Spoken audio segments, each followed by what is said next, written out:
हरे कृष्ण प्रभु जी। हरे कृष्णा। आप सभी का स्वागत है जिज्ञासा के सेशन में।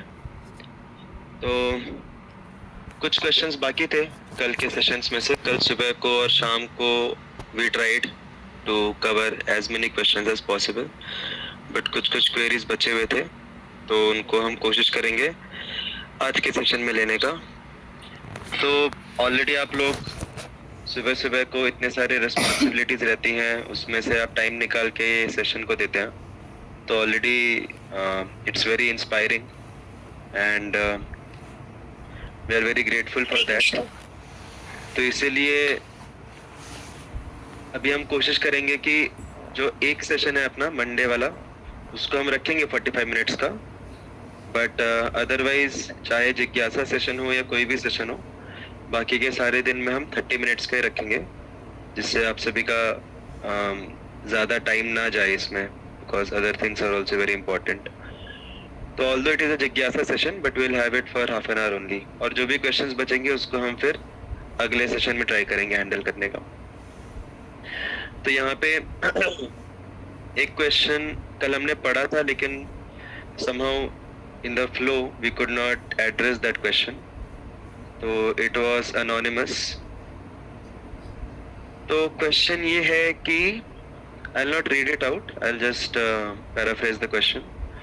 तो क्वेश्चन ये है कि कभी कभी हमारे अंदर हमें कुछ अच्छी क्वालिटीज दिखती हैं जो हमने डेवलप नहीं की, जो नेचुरल थी बचपन से हमारे अंदर, और वो भक्ति को एक्सेप्ट करने के लिए काफ़ी कंड्यूसिव होती हैं, जैसे शांत स्वभाव का रहना, और दूसरों के बारे में केयर करना, पहले दूसरों के बारे में सोचना, बाद में खुद के बारे में सोचना, और हमारे अंदर आध्यात्म को लेके, भक्ति को लेके, डिवोशन को लेके एक स्वाभाविक रुचि रहती है कभी कभी कुछ लोगों में, और भगवान में श्रद्धा, स्वाभाविक श्रद्धा रहती है।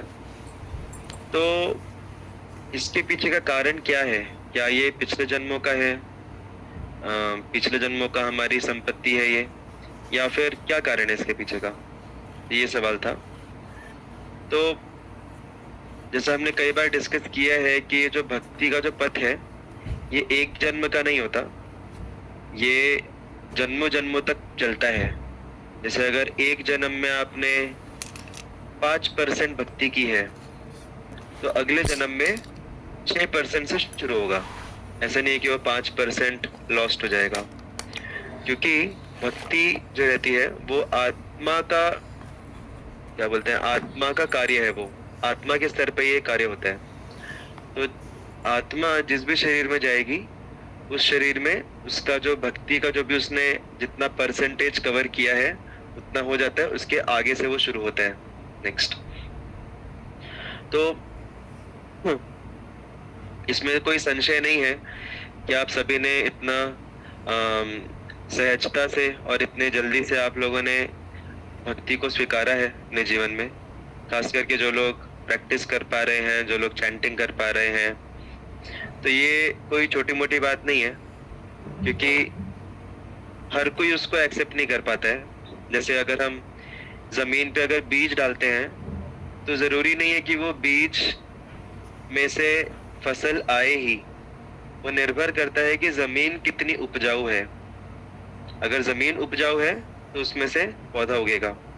तो इसी प्रकार से जब भी हम प्रचार करते हैं, हरि नाम संकीर्तन करते हैं और गीता के ऊपर सेशंस रखते हैं, बहुत सारे लोगों को हम बीज डालते हैं। भक्ति का जो बीज है वो बहुत सारे लोगों के जीवन में डालने का प्रयास करते हैं, लेकिन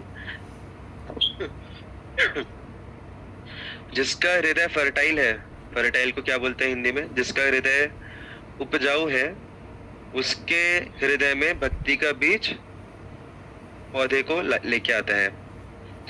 तो हमारे हृदय की जो जमीन है वो उपजाऊ कैसे बनती है? वो पिछले जन्मों के हमारे भक्ति के कर्मों से बनती है। तो हो सकता है कि भले ही मैं यहाँ पे सेशन ले रहा हूँ, लेकिन आप लोग भले ही सुन रहे हो, लेकिन हो सकता है कि आप में से कोई काफी लोग हों जो लोग भक्ति में मुझसे भी आगे हों, मुझसे बहुत ज्यादा आगे हों, क्योंकि हम हमको जो दिखता है वो सिर्फ इसी जन्म का दिखता है, लेकिन पिछले जन्मों में आप लोगों ने कितना भक्ति किया है, हो सकता है पिछले जन्मों में आप बहुत बड़े आचार्य हो, किसी मठ के आधीश हो, मठाधीश हो, राइट।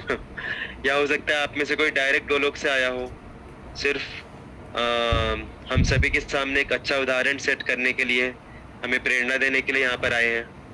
तो कोई किसी के बारे में कुछ नहीं बोल सकता, कौन किस स्तर पे है। तो इसलिए भक्ति में हमें कभी भी किसी को छोटा नहीं समझना चाहिए कि ये मुझसे उम्र में छोटा है, तजुर्बे में छोटा है, मतलब ये मेरे बाद में ही आया है भक्ति में। नहीं, भक्ति मतलब हमारा भगवान के साथ जन्म जन्म का जो संबंध चल रहा है वो कायम रहता है मृत्यु के बाद भी। तो अगर आप मुझसे पूछेंगे कि ये सारी क्वालिटीज के पीछे कारण क्या है, तो as per my understanding I can very confidently say कि ये पिछले जन्मों में हमने जो भक्ति किया है, आप सभी ने जो भक्ति किया है, उसी का ये फल है कि इस जन्म में आपको बहुत इजीली ये सब आप समझ पा रहे हैं, उसको एक्सेप्ट कर पा रहे हैं। दूसरी बात यहाँ पे सवाल ये उठता है, दूसरा सवाल ये है कि even though I came to Krishna devotion only a few days ago, I have always worshipped and prayed to God a lot, as we say that by worshipping different gods one eventually receives the gift of Krishna devotion, maybe something like that। हाँ, तो ये भी एक दूसरा कारण हो सकता है कि जब हम अलग अलग देवी देवताओं की आराधना करते हैं, पूजा पाठ करते हैं सही भावना के साथ, बिना किसी उद्योग क्या बोलते हैं उसको, धंधे वाली मानसिकता से अगर हम आराधना पूजा नहीं करते कि मैं तुम्हें ये दूंगा तुम मुझे वो दो, ऐसे नहीं करते, अगर हम शुद्ध भावना के साथ करते हैं उनको प्रसन्न करने के लिए, तो वो भी हमें अपनी सबसे बेस्ट चीज देना चाहते हैं। देवी देवता भी, देवी देवताओं के हृदय को जो सबसे करीब है चीज है, वही वो हमें भी देना चाहते हैं। तो इसको बोलते हैं कृपा। जो रहती है वो दो प्रकार की कृपा रहती है जो हमें देवताओं से मिलती है। एक कृपा रहती है जिसको बोलते हैं सकपट कृपा, और दूसरे प्रकार की कृपा रहती है उसको बोलते हैं अकपट कृपा। सुनाई दिया सबको? फर्क समझा दोनों में, एटलीस्ट वर्ड्स में? सकपट कृपा एंड अकपट कृपा। तो जो लोग कुछ भौतिक इच्छाओं के साथ देवताओं के पास जाते हैं, उनको कौन सी कृपा मिलती है, कोई बता सकता है? सकपट कृपा। एग्जैक्टली, सकपट कृपा मिलती है। उनको जो चाहिए, धन दौलत, बंगला गाड़ी, अच्छा बीवी, अच्छा पति, सब मिल जाता है उनको। लेकिन ये कृपा है ये, लेकिन ये सकपट कृपा है, इसके अंदर कपट है, क्योंकि ये सारी चीजें हमें इस भवबंधन में और ज्यादा बांधती हैं। लेकिन जो शुद्ध भावना के साथ देवी देवताओं को अप्रोच करता है, उसको देवी देवता अकपट कृपा देते हैं। अकपट कृपा मतलब उसको वो भक्ति में प्रगति देते हैं, उसको वो भगवान से जोड़ते हैं। जो भगवान उनको भी प्रिय हैं, उन भगवान के प्रति ऐसे लोगों के हृदय में भक्ति की भावना वो जागृत करते हैं। और यही एक कारण है कि जो देवताओं की वर्शिप है, देवताओं की आराधना हमारे शास्त्रों में बताया गया है। ये एक बहुत ही प्रामाणिक पद्धति है जो हमारे शास्त्रों द्वारा स्वीकारित है। कोई बोल सकते हैं कि अरे, जब अल्टीमेटली देवी देवता सुप्रीम नहीं है, सुप्रीम भगवान है, तो फिर देवी देवताओं की आराधना के बारे में क्यों बताया गया है शास्त्रों में? तो इसलिए बताया गया है जिससे कि हम देवी देवताओं की आराधना करें और देवी देवताओं की कृपा से हम भगवान को प्राप्त करने का, भगवान की ओर अग्रसर हों। तो इस कारण से देवी देवताओं की आराधना बताई गई है, क्योंकि सारे देवी देवता, उनके डबल रोल्स हैं। एक तो उनका एडमिनिस्ट्रेटिव काम है, इस संसार में एडमिनिस्ट्रेशन संभालना, और दूसरा है उनका एज अ भक्त। जैसे अभी यहाँ पे भी मंदिर में भी जो टेम्पल प्रेसिडेंट हैं, मैनेजमेंट में जो भी डिवोटीज हैं, ब्यूरो में जो भी डिवोटीज, जैसे इस्कॉन में ब्यूरो एक रहता है जो कि सारे लीगल केसेस को हैंडल करता है। इस्कॉन के अंदर के कोई गड़बड़ कर दिया तो उसको ब्यूरो हैंडल करता है इस्कॉन का। तो सारे डिवोटीज के दो रोल्स रहते हैं। एक रहता है कि उनकी सेवा, उनका जॉब डिस्क्रिप्शन, सेवा डिस्क्रिप्शन बोल सकते हैं, उनके रोल्स, पोस्ट पोजीशन, और साथ ही साथ एज अ डिवोटी उनका एक आइडेंटिटी रहता है। तो वैसे ही देवताओं का एक आइडेंटिटी एज ए डिवोटी भी रहता है। तो जब हम उनकी सेवा करते हैं, उनकी पूजा पाठ आराधना करते हैं, तो क्योंकि वो खुद भी भक्त हैं, तो इसलिए उनकी कृपा से हमारी भी भक्ति में प्रगति होती है। So that can be also be another reason क्यों हमारे भक्ति में स्वाभाविक रूप से प्रगति हो रही है। तो दोनों भी कारण हो सकते हैं। एक है कि पिछले जन्मों की कृपा, और दूसरा बोल सकते हैं कि इस जन्म में हमको जो कृपा प्राप्त हुई है। Both can be valid reasons. Is that fine? Even if it is not fine, अभी हम एक्स्ट्रा लाइव क्वेश्चंस को नहीं लेंगे। अभी हम आगे बढ़ेंगे जिससे कि ज्यादा से ज्यादा कवर हो पाए। अच्छा, लाइव क्वेश्चंस को ले या ना ले, क्योंकि एनीवेज हमने डिसाइड किया है कि जो क्वेश्चन स्पिल ओवर होंगे उसको हम अगले सेशन में लेंगे। तो किसी को इससे रिलेटेड कुछ प्रश्न है तो पूछ सकता है फटाक से, जल्दी से। चैट में आया आई थिंक कुछ, तो क्योंकि मैं चाहता हूँ कि हर एक क्वेश्चन के बारे में मैक्सिमम क्लैरिटी मिल पाए सभी को। तो हम लाइव क्वेश्चंस भी लेंगे जो रिलेटेड है। Won't one who came from Goloka remember about it unlike us? या तो अगर कोई गोलोक वृंदावन से आया है तो उसको याद रहना चाहिए ना कि वो गोलोक वृंदावन से आया है।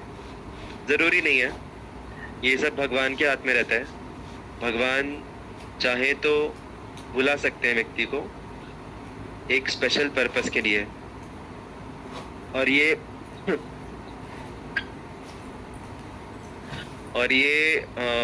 खुद हमें चैतन्य महाप्रभु के एग्जाम्पल में भी देखने को मिलता है।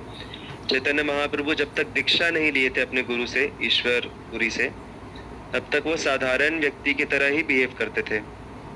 इनफैक्ट वो ऑफ कोर्स उनके लीलाओं में हम अभी नहीं जाएंगे, बट दीक्षा होने के बाद से उनके अंदर जो भाव था भक्ति का, वो बहुत ज्यादा प्रबल जागृत होने लगा। तो ऑफ कोर्स वो भगवान है, उनके बारे में हम खुद को कंपेयर नहीं कर सकते उनके साथ, लेकिन जरूरी नहीं है कि अगर कोई गोलोक वृंदावन से आया है तो उसको याद ही रहे कि वो गोलोक वृंदावन से आया है। ये सब कुछ भगवान के ऊपर निर्भर करता है। भगवान चाहे तो उसकी स्मृति भुला भी सकते हैं, और चाहे तो उसको जीवन के किसी एक मोड़ पे उसको वो स्मृति दिला भी सकते हैं। तो भगवान के हाथ में रहता है। इज दैट क्लियर तेज को? तो in short, it's not necessary कि हो सकता है कि तेजस प्रभु आए हो गोलोक वृंदावन से लेकिन उनको याद ना हो। It's quite possible. Okay, so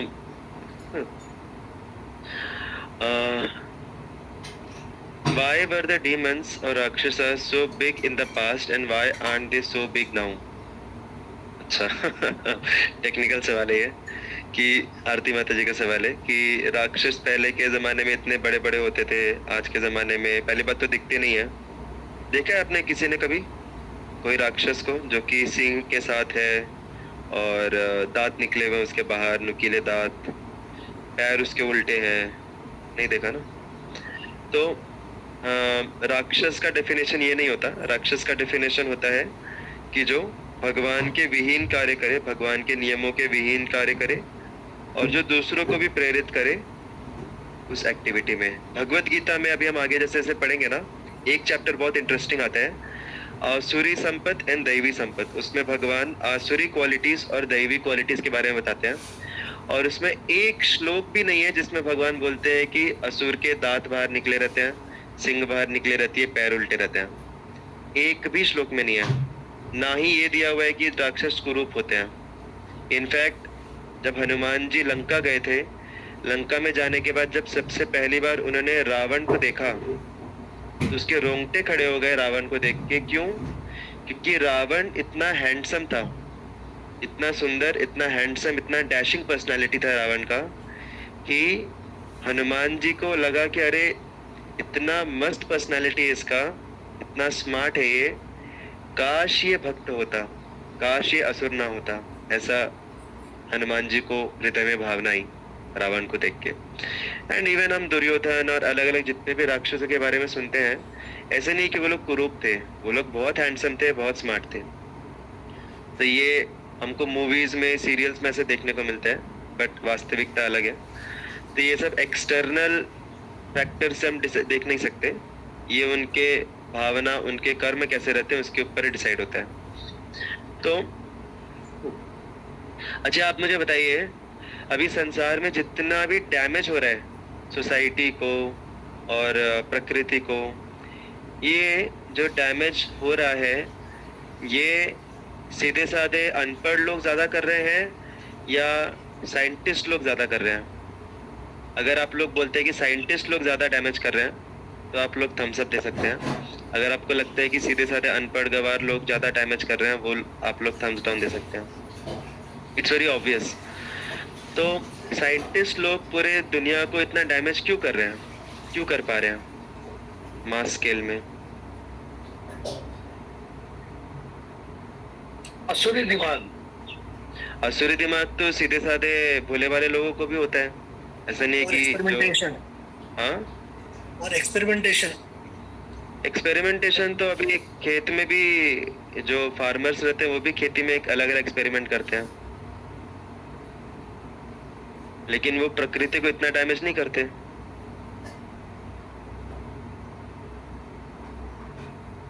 Yes, what gives them this power to damage on a large scale? Incomplete knowledge का गलत उपयोग। Okay, perfect. This is the perfect answer. तो ज्ञान जो है वो एक बहुत बड़ी शक्ति है। Knowledge is one of the biggest powers. और जैसे माता जी ने बोला इनकम्प्लीट नॉलेज, तो ज्ञान जो है अगर वो इनकम्प्लीट है, जैसे बोला जाता है ना, half knowledge is more dangerous than no knowledge. अपूर्ण ज्ञान होना ज्ञान नहीं होने से भी ज़्यादा खतरनाक होता है। तो आई होप आप सभी बहुत कॉन्फिडेंटली बोल सकते हैं कि आज के ज़माने में जो साइंटिस्ट लोग हैं उनको सबको अपूर्ण ज्ञान है, बहुत बढ़ चढ़ के ज्ञान है, लेकिन अपूर्ण है वो। और उस अपूर्ण ज्ञान, और उससे बड़ी प्रॉब्लम ये है कि उस अपूर्ण ज्ञान के ऊपर साइंटिस्ट लोगों को बहुत ज़्यादा गर्व है, एज इफ सब कुछ पता है उनको। तो ये तो और खतरनाक प्रॉब्लम है। और उस अपूर्ण ज्ञान के बल पे जब वो बड़ी बड़ी टेक्नोलॉजीज बनाते हैं कॉन्फिडेंटली, तो फिर पूरे संसार को डैमेज करते हैं। तो ज्ञान जो है वो एक बहुत बड़ी शक्ति है। अगर उसको हमने सही तरीके से इस्तेमाल किया तो हम पूरे संसार के लिए भला कर सकते हैं, और अगर हमने उसका दुरुपयोग किया तो पूरे संसार को हम ख़त्म कर सकते हैं उस ज्ञान के बल पे।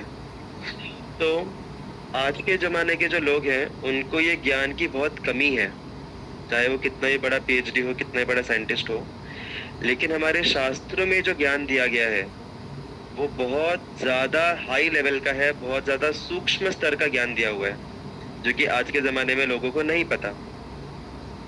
तो जैसे पहले के ज़माने में जो युद्ध होते थे उसमें जो वेपन्स यूज़ किए जाते थे, हम लोगों ने टीवी में देखा है, आप सभी ने, वो एक ने एक तरफ से तीर मारा, उसमें कुछ तो ब्लू कलर का फ्लेम निकल रहा है, दूसरे ने दूसरे तरफ से तीर मारा, उसमें रेड कलर का फ्लेम निकल रहा है, दोनों आके जुड़ कैसे भस्म हो जाते हैं।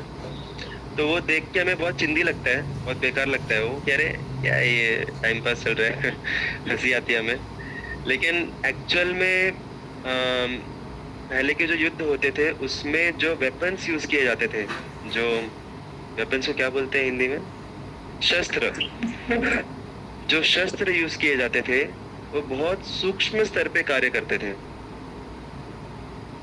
तो आजकल के जो गन है, बंदूक है, गोला बारूद है, वो बहुत स्थूल स्तर के वेपन्स हैं।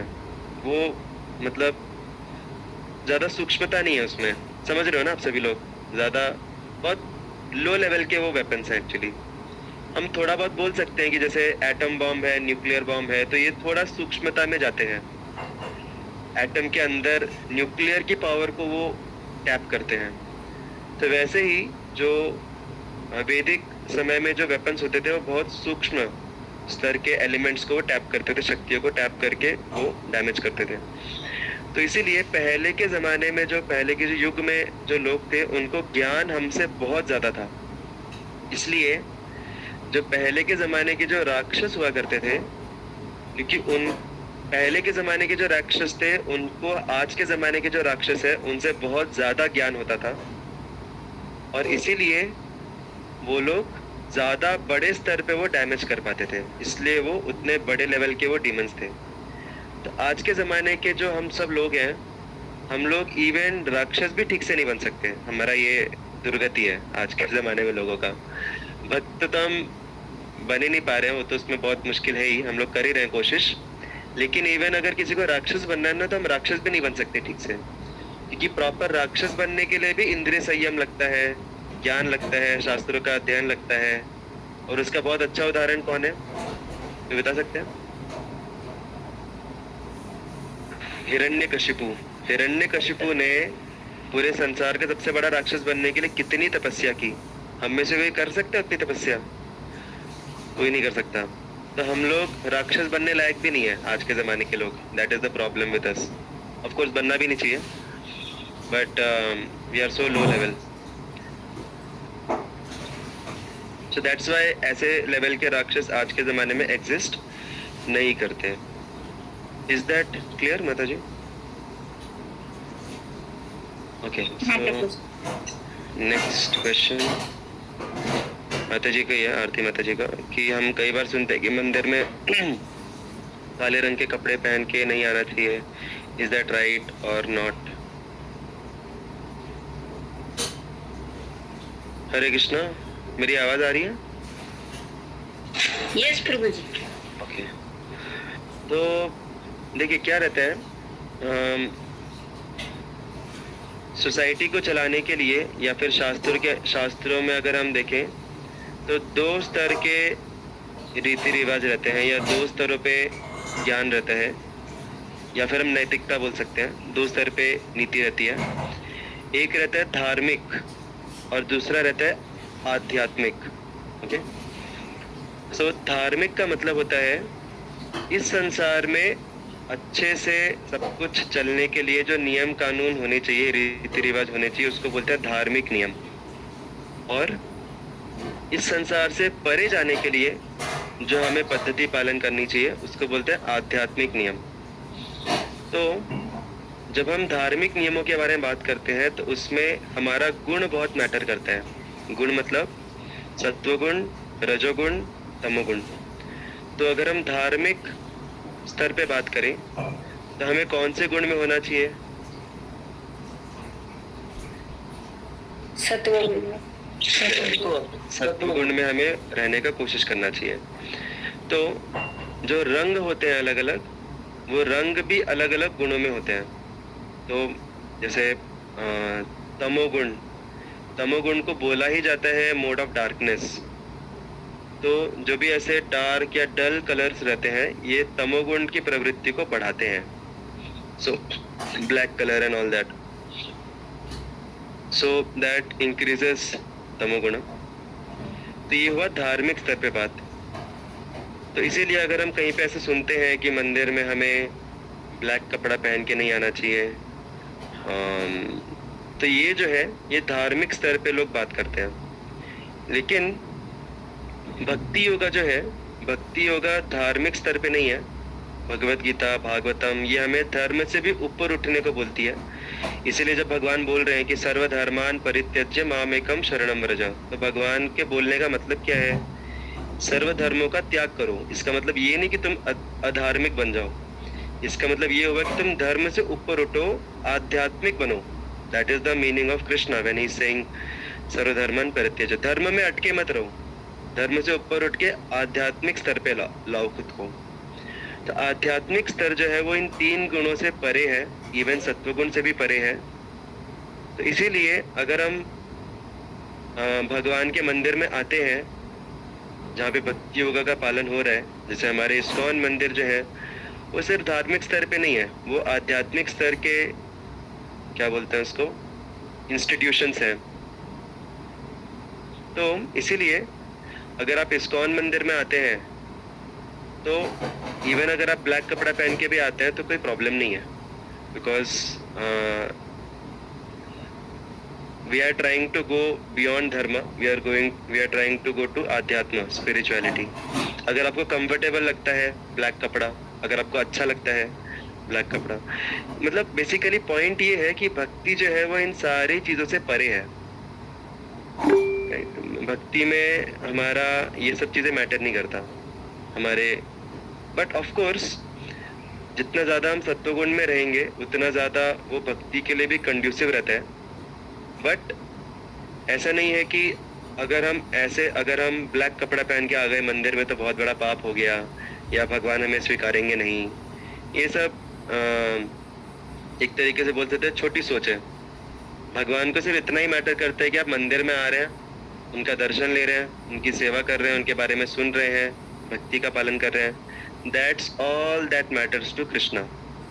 और एक तरीके से बोला जाए तो कृष्ण का भी रंग ब्लैकिश ही है, राइट?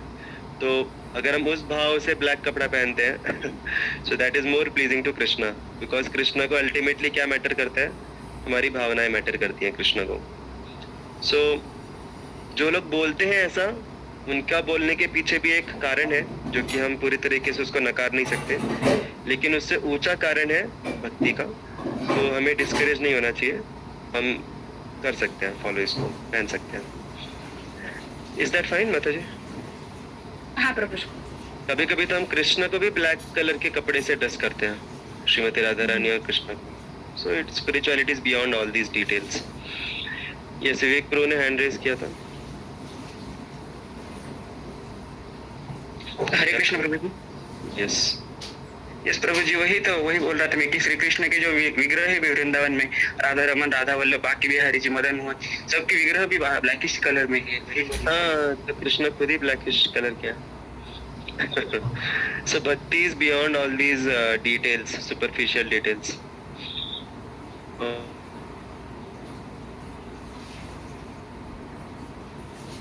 नेक्स्ट क्वेश्चन है, शास्त्रों में कहा जाता है, एक सेकेंड स्क्रॉल करता हूँ मैं। ऋतुजा माता जी का है नेक्स्ट क्वेश्चन। शास्त्र में कहा जाता है कि जीव जंतुओं को मारने से पाप लगता है, लेकिन यदि हम अपने संरक्षण या स्वास्थ्य की रक्षा के लिए जैसे मच्छर, खटमल आदि को मारते हैं तब भी क्या हमें पाप लगता है? ऐसे कर्म को शास्त्र किस प्रकार देखते हैं? Okay, very good question, very important question. तो अगर हम देखिए, बेसिकली यहाँ पे जो रूल बताया जा रहा है शास्त्रों का कि अगर हम अपने आत्म संरक्षण के लिए किसी को मारते हैं तो उसका पाप नहीं लगता है, लेकिन वो डिपेंड करता है कि किस हद तक वो आत्म संरक्षण के लिए था।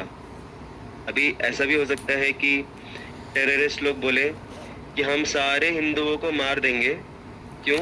आत्म संरक्षण के लिए। नहीं तो हिंदुओं की तादाद बढ़ जाएगी, पॉपुलेशन बढ़ जाएगी, तो वो हमको मार देंगे। इससे अच्छा है कि पहले ही हम उन सबको हिंदुओं को मार दें, क्योंकि वो सब काफिर हैं, राइट? तो ऐसा भी हो सकता है, और इसको जिहाद के नाम पे वो लोग फिर टेररिज्म भी करते हैं। तो इसमें एक इम्पॉर्टेंट चीज़ ये है कि this should be the last option available. अगर और कोई चारा नहीं है, अगर हमने बाकी सारे चारे अप्लाई कर लिए हैं और कुछ भी काम नहीं आ रहा है, और अगर बहुत क्लियर है हमें कि हमारी जान को हानि है, तब अगर हम अपने आत्म संरक्षण के लिए मारते हैं तो उसमें पाप नहीं लगता है। जैसे अभी इस उदाहरण में अगर हम देखें तो क्या मच्छरों को मारना, खटमल को मारना, यही एक उपाय है खुद को उनसे बचाने का, या और भी कोई उपाय है? और कोई उपाय कोई बता सकता है? जस्ट लाइक प्रभु जी, हम मॉस्किटो वगैरह यूज कर सकते हैं। मॉस्किटो यूज कर सकते हैं? सॉरी, गुड नाइट वगैरह यूज कर सकते हैं। सॉरी प्रभु। या मुझे लगा आपके पास एक नया तरीका है मॉस्किटो को यूज करके मॉस्किटो को भगाने का, आपस में लड़ाई करवा के। सो थोड़ा एरिया क्लीन कर सकते हैं, वेरी गुड, आजू में धूप लगा सकते हैं। Very good, perfect. हम स्वच्छ वातावरण को स्वच्छ रख सकते हैं अपने आसपास के। हम मॉस्किटो नेट यूज कर सकते हैं, मॉस्किटो रेपेलेंट यूज कर सकते हैं, और कुछ हम हाथ से भगा सकते हैं उनको। अगर कोई मारने आया मच्छर हमारे पास, हाथ से भगा सकते हैं। खटमल को भगाने के लिए हम अपने बेडिंग को साफ रख सकते हैं, रेगुलरली हम क्लीन कर सकते हैं, राइट? तो ये सारे तरीके हमें अपनाने चाहिए। ऐसा नहीं कि चलो अभी बस घर पे लेके आओ हिट, या फिर क्या बोलते हैं जो भी रैकेट, रैकेट तो सबसे खतरनाक रहता है। सोचिए, मतलब आप किसी जीव को जिंदा जला दे रहे हैं, जिंदा उसको जला के राख कर दे रहे हैं। कितनी दर्दनाक मौत वो मरता होगा बेचारा मच्छर। और उसमें रैकेट में और एक नुकसान ये रहता है कि हम आत्म संरक्षण के लिए नहीं मारते। देखिए, आत्म संरक्षण के लिए मारने का पहली बात तो ये हुई कि हमें ऐसे तरीके अपनाने चाहिए जिससे हमें मारना ना पड़े। अगर हम वो नहीं अपना रहे हैं, हम डायरेक्ट मार रहे हैं अगर, तो उसका पाप लगेगा ही लगेगा, डेफिनेटली, उसमें कोई डाउट नहीं है। लेकिन अगर हमने ये सारे तरीके अपनाए, उसके बाद भी अगर हो सकता है हम अपना एरिया क्लीन कर रहे हैं, बट आजू बाजू में सोसाइटी में लोग क्लीन नहीं कर रहे हैं और कहीं से मच्छर आ जा रहे हैं वगैरह, खटमल, कभी कभी खटमल बैग में हम किसी के घर गए, वहाँ से हमारे पीछे पीछे आ गया हमारे सामान के साथ, और फिर हमारे घर पे आ गया। और फिर उनका रिप्रोडक्शन रेट बहुत ज़्यादा रहता है, बहुत तीव्रता से उनकी जनसंख्या बढ़ती है, खटमल संख्या बढ़ती है।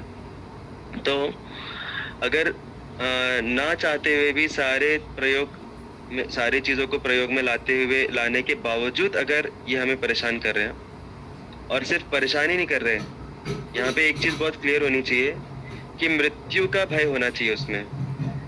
ऐसे नहीं कि सिर्फ परेशान कर रहे हैं, बीमारी लाएंगे तो मार दो उनको, नहीं। अगर वो जान पे बात आ रही है, अगर वो बात जान पे आ रही है, तभी वो रूल अप्लाई करता है। जैसे मच्छरों से भी काफ़ी सारी जानलेवा बीमारियां होती हैं।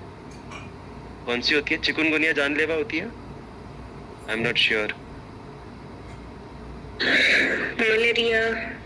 मलेरिया, आई डोंट नो, कुछ बीमारियां रहती हैं जो जानलेवा, डेंगू। तो हमें पता नहीं कि वो जो मच्छर काटने वाला है वो कौन सी बीमारी लेके आया है हमारे पास, वी डोंट नो। तो ये सब करने के बावजूद भी अगर मच्छर आ रहा है, और ऐसा नहीं कि मच्छर बेचारा अपना आराम से घूम रहा है और हम जाके उसको मारें, तो वो आत्म संरक्षण के लिए नहीं माना जाएगा। अगर वो मच्छर आके हमको काट रहा है, हमारे ऊपर बैठ रहा है, हमारे इर्द गिर्द घूम रहा है और हमें काटने वाला है, तब हम उसको एज अ लास्ट ऑप्शन बहुत बार उसको हटा दिया, कुछ हो ही नहीं रहा है, बार बार परेशान कर रहा है, तो ठीक है, इट्स वन थिंग। तो एक बार श्रील प्रभुपाद का नेट जो था, वो नेट डाल रहे थे अपना, मॉस्किटो नेट, हमेशा वो मॉस्किटो नेट में ही सोते थे, और उसके अंदर एक मच्छर आ गया। तो अचानक से, जैसे हमारे साथ भी होता है, हमको आदत है, जैसे ही मच्छर देखा, बिना कुछ सोचे समझे फटाक से हमारी ताली बजती है, राइट? सोचने से पहले हमारी ताली बज जाती है, क्योंकि आदत होती है। तो वो शिष्य की भी ताली बज गई, और जैसे ही वो मच्छर बेचारा गिर गया नीचे, श्रील प्रभुपाद इतने टेंशन में आ गए कि अरे बेचारा ये मच्छर मर गया। और श्रील प्रभुपाद ने उस मच्छर के पास जाके, एकदम करीब जाके, हरे कृष्ण महामंत्र बोलना शुरू कर दिया। तो ऐसे 2-3 मिनट तक, जब तक वो तड़पता रहा, तब तक श्रील प्रभुपाद ने हरे कृष्ण महामंत्र बोला उसके कान में, मच्छर के। और फिर उसके बाद उन्होंने अपने शिष्य को बहुत डांटा। शिष्य ने बोला कि ये मच्छर को नहीं मारना चाहिए, तुमको मारना चाहिए, क्योंकि तुम साफ सफाई नहीं रख रहे, इसलिए मच्छर आ रहे हैं। ऐसा श्रील प्रभुपाद ने डांटा। तो by all means we should try to avoid, but अगर फिर भी अनअवॉइडेबल है और हम आत्म संरक्षण के लिए क्लियर है, उसके लिए अगर मारते हैं, so it's okay, it can be accepted, fine. Hare Krishna. So we'll stop here for now. अभी आगे के जो सवाल है उसको हम इवनिंग के सेशन में लेंगे और कल के सेशन में लेंगे। और कल का मॉर्निंग का जो सेशन रहेगा जिज्ञासा का, वो बहुत स्पेशल सेशन रहेगा, क्योंकि उसमें सवाल भी थोड़े स्पेशल हैं, और उन स्पेशल सवालों को हैंडल करने के लिए हमें एक स्पेशल एक्सपर्ट की ज़रूरत पड़ेगी। So I have invited someone special who can answer that. Okay? So you can come. And anyways, you all very nicely come for all the sessions. So definitely come for tomorrow morning session. Hare Krishna. Hare Krishna. Hare Krishna. Hare Krishna, Hare Krishna, Krishna Krishna, Hare Hare, Hare Ram, Ram Ram. धन्यवाद। हरे कृष्ण प्रभु जी। हरे कृष्ण।